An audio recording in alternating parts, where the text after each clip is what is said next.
much of the world's wonder and awe is the diversity of nature and species. Whales and dolphins are an unusual and striking component of that, and they're one that we can identify with. Butterflies in the rainforest, as beautiful as they are, perhaps are not something that touch people in some way. But when you see these social animals and you see them in distress, and they're magnificent. I think that does touch people, and so it does provide us with a sort of a way of seeing beyond ourselves. And it's possible that their sonar is confused in those situations. I mean, they are primarily deep water animals, so farewell spit would be a fairly baffling place to navigate, I think, once you got into it. Doesn't quite explain to me, though, why once they're in shallow water, they seem to intentionally move to the beach. I've always favored the social distress hypothesis, that one or more individuals in the pod are truly sick or ill or distressed, and that they see the beach really as their last resort. Most whales and dolphins are negatively buoyant, so they will sink if they don't have the energy to continue to swim forward. And so they will drown. And so the beach represents that last opportunity.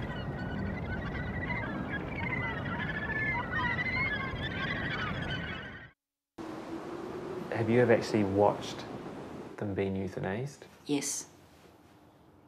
Really? I wouldn't have thought you wanted to see that.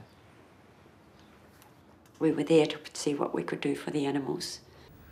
Large, heavy bullet going very, very fast, generating a lot of energy in order to penetrate through the mass of the whale and impart enough energy into the brain when it passed through the brain to completely destroy the brain.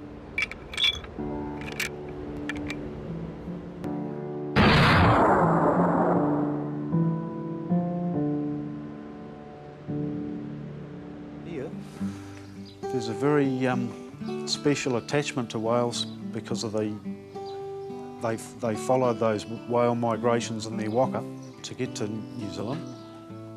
All along the east coast here, they don't tend to cut them up. They'll ask us to help them reset the teeth and they'll have them on display for everyone.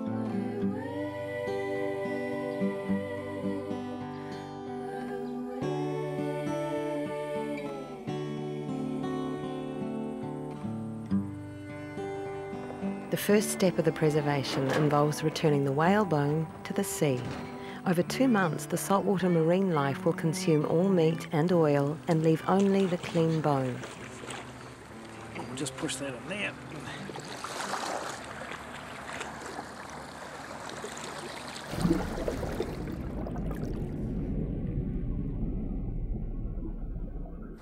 There you go.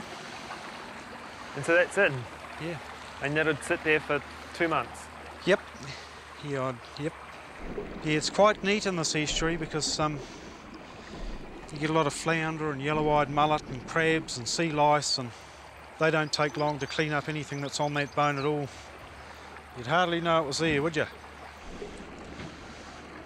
And then what we do is we just put it up on a shed roof. Just the sunlight alone is enough just to do the beautiful bleaching, and it takes all the smell and everything out of it. There's no smell at all when you're finished. Yeah.